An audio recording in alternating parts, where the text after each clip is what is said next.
What have you seen that breaks first when volume starts to grow as fast as you have seen with MGAs? I think when anything gets bigger, and there's really an interesting point currently, is that MGAs traditionally were sort of businesses that were sort of deployed and run within broking houses, and then sort of came out and started to sort of stand on their own 2 feet. But still have that underwriting paper and support from the composite insurers. I want to ask you, what surprised you the most? Like the first time private equity scrutiny showed up, what were they looking for? What were they interested in? What were they focused on? My experience is that their initial focus is on the people, the quality of the people that they have in the business. Hello, everybody, and welcome again to Inside Delegated Authority.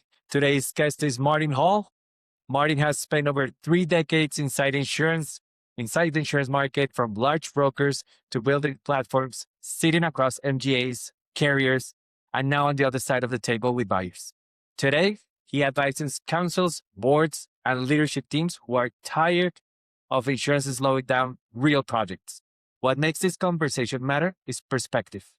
Martin has seen delegated authority grow from underwriter-led alternative into scaled capital-backed model. He understands why it works, where it breaks, and how those failures show up for people who are actually paying the premium. This episode is about what happens when good insurance intent collides with process, governance, and growth, and why, at scale, friction is never free. Martin Hall, thank you very much. I don't know if you want to add anything else before we start with a couple of questions that we have. Yeah, hi Daniel, and thank you for inviting me along. I don't think I could add any more to that. I don't think I could have written it better myself. So thank you for the introduction there. I really appreciate it.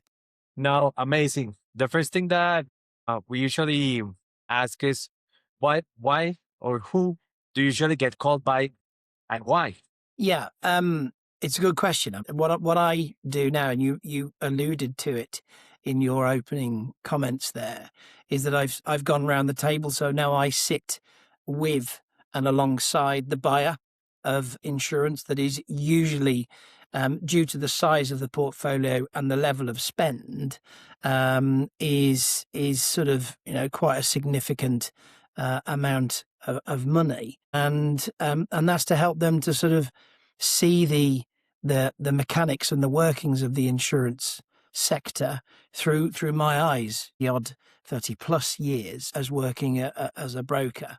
And it helps. And when it happens is usually when there is a breakdown in communication, or there is maybe some trust issues, confusion over terms, and there seems to be a problem with that communication, seeing if there's anything else to be done. Because of course the buyer, even at those significant sizes of business and spend, don't really know how that market works, and rely on the broker or the insurer to be quite open and transparent with what's going on. And that's where I sort of step in and help that situation, and not necessarily break down a relationship between the buyer and the broker and the insurer, but to move through some challenges and improve it. No, that's amazing. Let's put an example to it. I believe examples always illustrate better. Can you tell me about a real project where insurance basically almost stopped the project? Yeah. There's a particular project that I was involved in last summer in 2025 with a local council not far from me, where effectively they were looking to bring back an old disused railway line through the countryside into a sustainable, community-led, health-inspired walkway, cycleway, just a general sort of green and open space for residents to walk and enjoy the outdoors. But because it was along a disused railway line, of course, as soon as you mention railways, that is a fairly heavy risk in the eyes and the mind of an underwriter. And there was a real a disconnect between the underwriter. This was a direct relationship as well. There was no broker involved here. It was the council's insurance finance team dealing directly with the underwriters. And they got very fixated and very focused on sort of heavy risks. When in reality, yes, the route of this railway line was as it always was, and there were bridges. That was an issue they couldn't quite get past. And one of those bridges actually went over a fairly major road, and they got themselves really sort of, this is the insurer, bogged down in that sort of heavy risk issues, when in reality they should have been looking more about how the insurance could facilitate support and a sustainable, healthy, fantastic use of an old, disused rail line. So I was able to sort of get involved, have the conversation, try and change a few sort of positions with the insurer. There was a little bit of flexibility from the client, the local council as well. But this meant that a fantastic project that had been delayed by at least 6 months in 2025 was turned around within 2 months of getting people in the room, getting them to understand and look at it differently, and really trying to and explain risks and the real issues that surrounded, or lack of the issues that surrounded this project. And it was delivered at a quarter of the price that was initially indicated, with way more important risks covered, a deductible sort of policy excess that wasn't going to be punitive and cause a few issues for the finance team within that council. And it was opened in September of last year and is a great success. And insurance almost killed that project, and because there was such sort of entrenched beliefs and feelings within the underwriters that they didn't want to step outside of their reinsurance guidelines. And yes, it took a few meetings and a few, let's say, open and frank conversations to move through that, and the result being a fantastic project delivered with the appropriate insurance in place, but a relationship between the council and the insurer that actually, because of those difficult questions being worked through, the relationship is stronger. And that's not all down to me, but I'll take some credit for bringing the parties to the table. But there was a willingness to get through it. It just needed a bit of a push, and maybe someone in the room that had that sort of wider and understanding and experience of how this market works. Yeah, it's I would say there's a couple of variables. Trust, it's a must. Communication, and also having the willingness and openness to do something that probably hasn't been done before. If we see what's insured right now and what can be insured, there's a big gap. And those that are at the forefront are the ones that are pushing to insure basically more of what's insurable. But that's I would say that's a great story where you see focus on the right things and putting the right variables. But can you share some story where a risk got the most attention that they probably shouldn't have? What, in this particular situation? Or a different example, it could be. Yeah, I think it's whenever, and I guess using the sort of work that I do with councils is a really interesting sort of example, because with local councils, so whether they're borough councils or district councils in the UK, you are talking about that they're covering areas and situations and all sorts of venues and places where there's lots of people. The people that are part of that sort of community are moving around. So they're always worried about what happens if there's a huge issue, that lots of people are injured or something is interrupted or there is a collapse of something. And I think this is where insurers get very sort of bogged down in that sort of, well, we've got to start at the sort of the high intensity but low potential risk. And what happens if that bridge does collapse? Well, what's the likelihood of that happening? Why do we need to start at the sort of the high end of the issues? Let's start at the low end. Let's look at all the things that might happen. But this particular organization has approached the risk management in an extremely positive way. They've taken those actions to mitigate or even exclude and remove those risks, and build from there, and build that, as you said, that trust and that sort of understanding, and communicate between the two parties all of the positives rather than going straight for the negative. And I think, having sort of worked in this market for a long time, I know that, of course, underwriters, they have a license that is given to them by the insurer because they have that skill set and they're able to make those decisions. So therefore, any risks that they take on, the book to a certain extent stops with them. So I understand why they're cautious. With changes that have happened, certainly in the UK, where approach to risk management and risk mitigation has grown hugely over the last sort of 5-10 years. There needs to be an understanding and an acknowledgement of that. So yeah, I think there's a rush sometimes that if it's not a risk that sits nicely in a box, that is very tidy, and the underwriter thinks, oh yes, I've seen this before, I know this, therefore I'm confident to sort of be flexible. If it's like a heritage railway line that's being brought back into a leisure setting that is a great, sustainable and green and ethically wonderful project, but it's got a couple of railway bridges and a few sidings, and it's next to a road. As soon as that starts to go outside of that comfortable little box, they immediately rush for the rule book and say, no, I can't do that. And that's a really difficult position to come back from. Yeah, that for me is where insurers, probably underwriters, accepting that they have the rules that sit behind them around reinsurance treaties and rules and the way that they do things. There has to be some flexibility there, which is really where the growth of another subject we're going to talk about, MGAs, came from. No, that was exactly my next question, because the expertise you Great have segue, by the way, Daniel. no, amazing, because you have the expertise inside for certain risks. But if you're underwriting across the globe, it's really hard to know everything about every location. That's where you start seeing delegated authority and scaling through MGAs, as you mentioned. And what problem did you saw MGAs originally solve better than carriers? Yeah, I mean, MGAs, I guess the start of this, I remember being part of a business many years ago, sort of mid to late 2000s, that started that sort of process of an MGA, really, the sort of embryonic stages, where it was delegated authority and they had this sort of the ability in-house within the broker to make some of those underwriting decisions. Now, in the run up to and through COVID, there was especially in the UK, and I'm sure it was across, other territories as well, there was a real concern from brokers on behalf of their clients that underwriters weren't available. They weren't around. They were obviously scattered through COVID.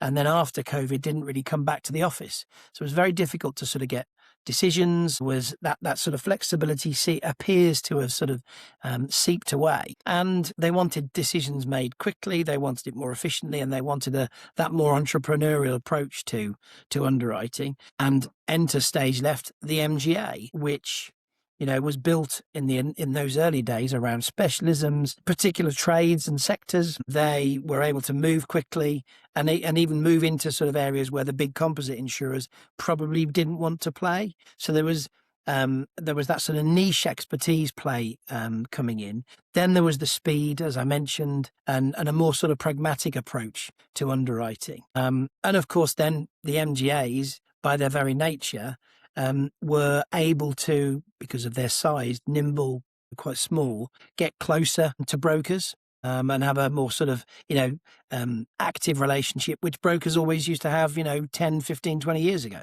And when there were a lot more people deployed by insurers into those sort of areas. And of course, then you got their product innovation as well. They were able to create and deliver insurance solutions much quicker than a big, heavy composite. No, that's a great point. Then we see this growth for distribution across, let's say, different types of risk. But then with great volume comes great responsibility.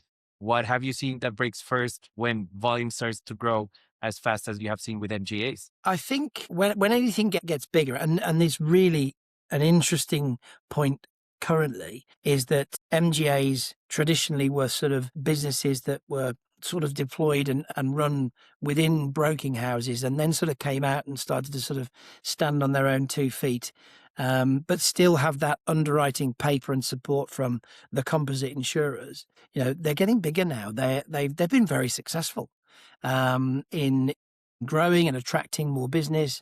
There is clearly those sort of advantages that I just mentioned that have led to them becoming bigger entities and doing more and writing more. So, as volume grows, and I know this from businesses that I've been involved with in the past, those there's greater pressure on those underwriters that want to be more entrepreneurial and more flexible.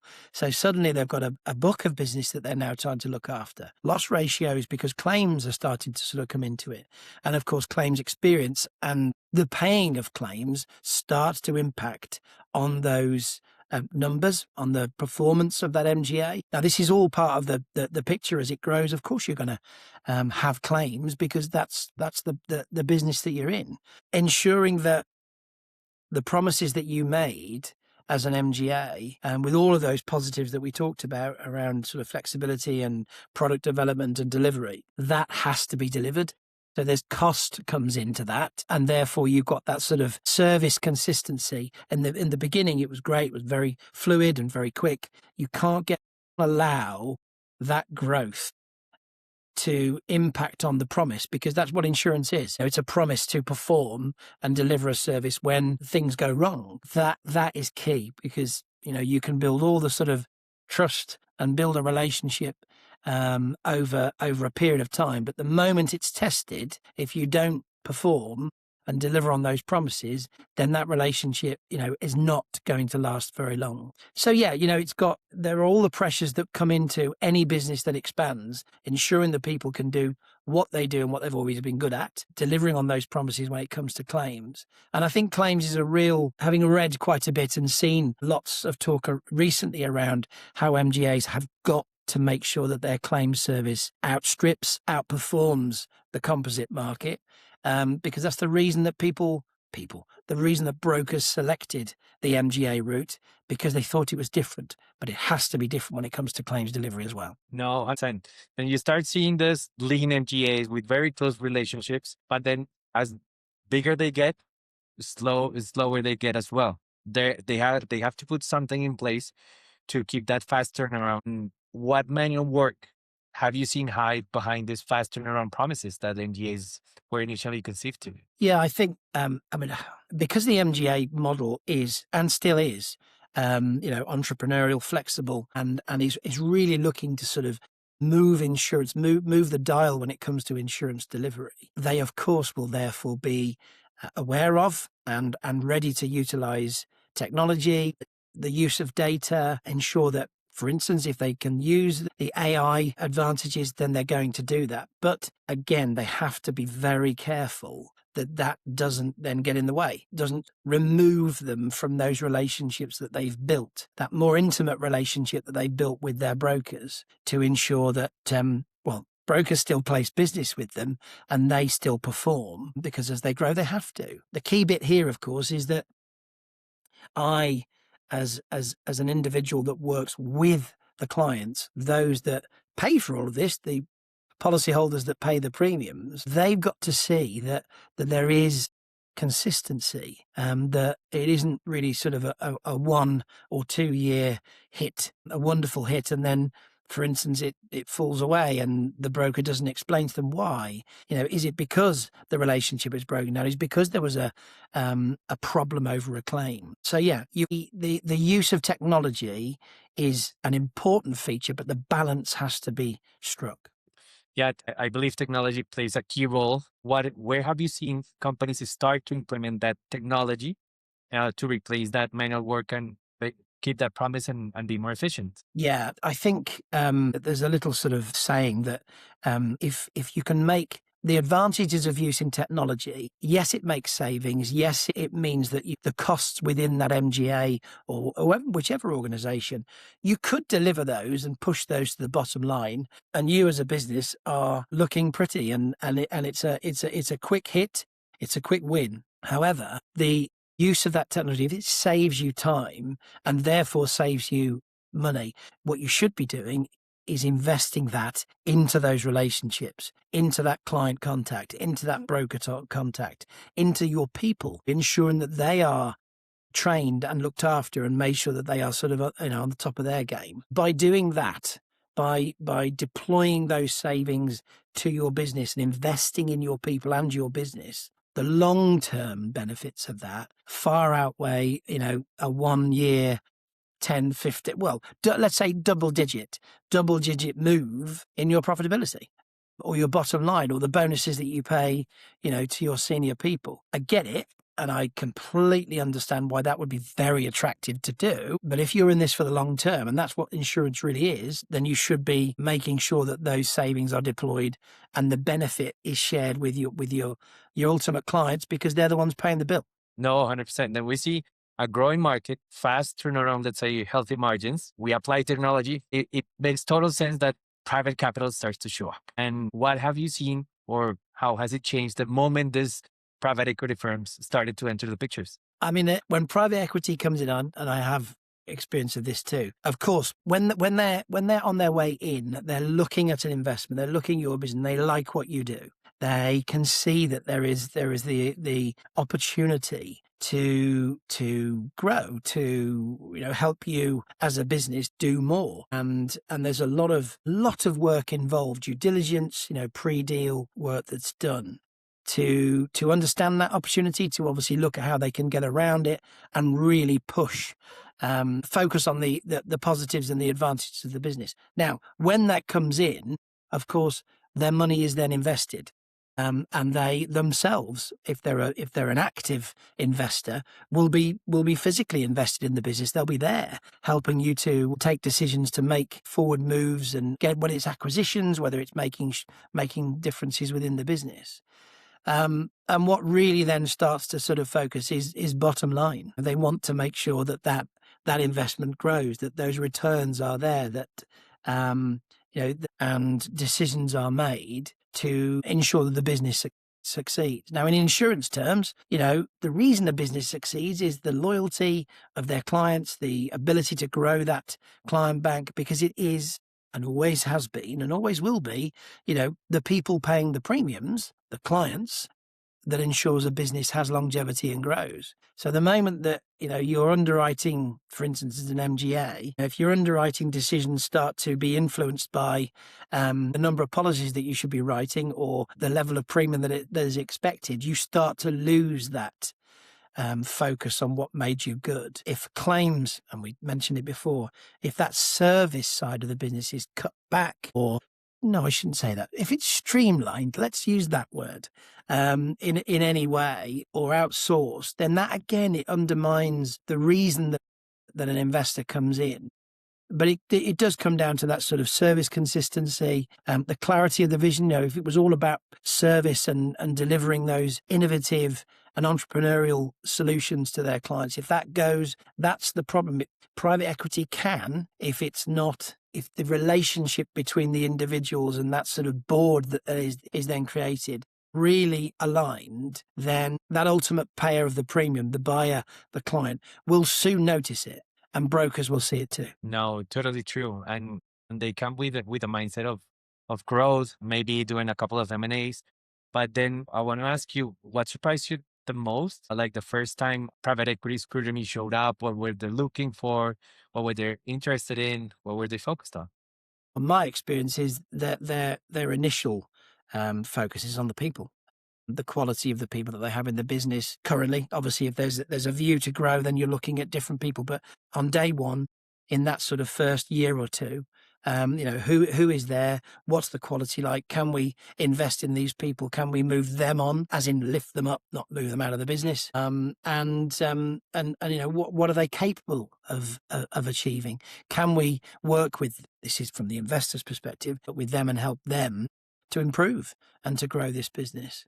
So again, it's the basics of a business, the DNA of a business that they're investing in. And over time, and my own experience was that over time, and I'm talking 3, 4, 5 years, as it grew and grew and grew, some of that got lost. And a business can grow to a level where people just, and I was one of them, decided, okay, well, it's, this is no longer for me. Whether it gets too big or too corporate, or, as I say, that sort of DNA gets watered down and lost a little bit, you start to see things that have changed, and clients don't feel the way that they used to. That's your time to potentially sort of, step off. But those businesses can still go on and grow and become very powerful, highly geared, and go in all sorts of directions. But when private equity comes in, it's that, and I think you and I had this conversation before, you can come up with the best plans and the best reports and the best board reports and board information you can, but they go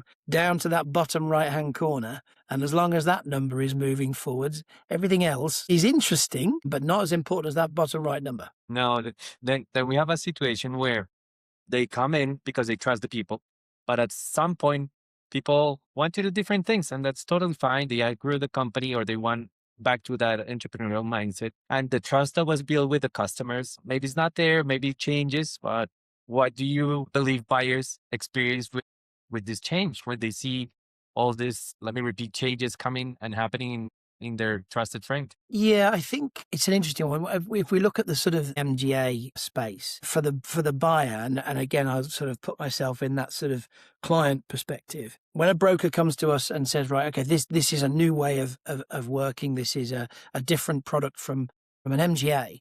Number one, they have to explain. I know what it is, but they have to explain to a client what an MGA is, and that it is still an insurance product delivered in a slightly different way, but will still deliver on those promises. So I think the continuity is a big thing here with clients. Anything new and sort of lit up in lights and spangly, clients will often go, well, okay, how new is it? Is it going to be still around in 12 months? Are we really going to have some continuity here? Should I be, and I'm only using this as a name that's popped off the top of my head. Should I be moving away from Allianz to this MGA? So there has to be that sort of reassurance and understanding. I think that's the main thing for me. It's continuity and an understanding that this is a product that will still be around in 12 months or 2 years. Yeah, those are questions that buyers should ask from time to time. And what other questions do you believe buyers should ask themselves, but rarely do? Yeah, this is a really interesting one because it sort of plays into what I do for clients because of that understanding that I have. There are things that I see in this role where relationship between a broker and their client it takes a long time to develop, and it's extremely important. But someone once said to me, an old client of mine from many, many years ago, his words were, Martin, let's not judge this relationship we have when things are going well, because it's all going well, Let's judge it when things go wrong. Let's judge it when maybe there's a claim that needs a bit of extra work, or there's a change in the market that you've got to come to me and tell me that, give me some bad news. Or there's something going on that, you wouldn't really want to tell, but I want to know about. I want us to test our relationship when things aren't going well rather than when they're, that's how it should be. So that feeds into what should clients be asking? They need to be asking, do you really understand my business? Are you across everything that we do? And that really feeds into brokers having a regular contact with their clients. One of the things that I really enjoy doing this because it takes me back to my broking days is a broker will have a fact find, Daniel, and therefore that feeds into a market presentation that they will go to the insurance market on behalf of their client. Clients never see those because it's the broker. That's what the broker does. Well, of course, that's a document that is representing that client in the market. So I like to see them. I ask the broker to share that information with us, the client. So we get to read it. We get to be part of that process to actually pull together that document. And more often than not, the client will go, well, that's wrong. And, we don't do that anymore. Or, we need to update this. And this is something that we do now. And that means that whole representation of that business to the market is bang up to date. There is no misinformation. There is no, miscommunication or misunderstanding around what a client does. So I would always recommend a client, especially in the sort of space that I sort of deal with, as I say, the sort of larger spend, is get under the skin of it. Find out what that broker knows about you. Tell them more. Get them to share with you what they're saying to the market about you. The second point that I would make is I keep a very close eye on what's going on in the market, and the MGAs is a brilliant example of where this insurance market has sort of developed new ideas and gone in different directions. I think it's fantastic, but it is causing a lot of competition. It's holding prices or even driving prices down. So there is a real strategy here that brokers, if they are good, which is a very sweeping word, but a decent broker, they should be sharing that information and formulating that plan, that strategy together. And so the client knows exactly what the plan is and what the strategy is. So they're part of it. A client that feels part of their insurance procurement through their broker is a loyal client, a trusting client, and a very sticky client because they feel as if they're being listened to. Taking away the information and coming back a month later going, look what I've done, and the client has no idea what you've done to get to that point is not a healthy relationship in my view. So Yeah. for me, it's ask what they know about you and what they're saying about you and be part of the strategy and the process of going out and procuring that insurance. It's cooperation. It's helping them look good in front of their customers. 100%. I know you have 3 decades of experience and I'm pretty sure you have a lot of learnings. What would you never do the same way that you did in the past and why? Okay. I think for me, I would never ever take for granted a client relationship because it really needs to be invested in. Again, there was a period there where I was involved in a business that was scaling. When we first, back to that DNA of a new business, which was fantastic fun. We wanted to do something differently. And we said to our clients, you will never feel like a line on a spreadsheet. You will always feel like a client to us and we will always be interested in you. And I was and I remember the guys around me were very proud about that. We would run through walls for our clients, and they would feel it. They would actually feel that they were part of this business that we were growing. But there comes a point when the moment you lose that and it becomes sort of formulaic and technology comes in, or there is a need to do more over here, and client relationships they're okay. They're a loyal client. We'll just go in, get them renewed and move on again. I would invest heavily in client relationships because if you don't, they soon go. Yeah, totally. That happens. And so people don't sometimes, hopefully people learn from other people's mistakes. And what's one question leaders should ask at this time of the year, this renewal season? As again, clients coming to renewal, I think I touched on it earlier, Daniel, just what's the strategy? The client is hearing you don't need to go too far to see or to learn what is happening in insurance, in the commercial sector anyway. Premiums it's very competitive. Premiums are coming down. There is the ability to change an insurance program away from those traditional sort of fire, impact, business interruption, liability. What's coming over the hill? Well, actually what is over the hill now and really coming at everybody, and that's cyber. And that's all of those areas that are 5-10 years ago just weren't something that clients were aware of and used to sit on a sort of a list of uninsured risks. Lots of people listening to this will know that they'll be aware of that page, that last page of any report that's sort of an afterthought. Well, there are some things in there that need to be coming off, like management liability, directors and officers liability, certainly cyber. Any savings that can be made within that traditional insurance stack, those savings should be recommended and deployed into new, more up-to-date areas of risk to protect those clients, because it's back to that sort of saying that I had, Daniel, that, you don't judge a relationship when things are going well, you judge it when things are going bad. Or not so well, I should say. How do you rescue that? How do you build that trust? Well, you build that trust by coming to a client and saying, this is an area that, I know is probably unlikely to happen. However, the risks are growing. I think we've made some savings over here. Let's together agree that strategy and make sure that we protect your business in areas that traditionally probably wouldn't have been a problem, but in the next few years is going to become more of an issue. So let's deal with it now.